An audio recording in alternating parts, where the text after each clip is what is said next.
Day 4 of posting every single day until we get through 1 John. A lot of people say things like, I know God, but John actually shows that not everybody who says that is actually telling the truth. In John's day, there are some people teaching that knowledge of God comes from mystical experiences or insights, not actually obedience. And John combats that in verse 3 and says literally, and by this we know that we have come to know him if we keep his commandments.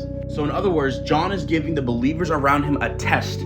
This is how you know who's telling the truth or who's lying or is themselves self-deceived. You know somebody truly knows God not by what they say.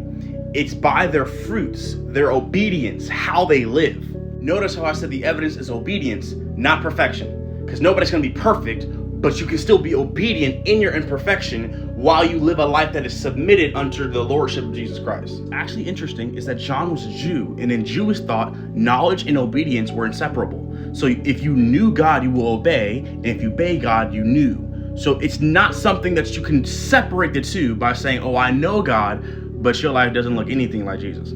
So don't be fooled by empty words. True knowledge of God, truly knowing God, shows up in obedience, not just empty words, not just going to church, not just listening to worship songs, not even just listening to sermons, and not even really just reading your Bible.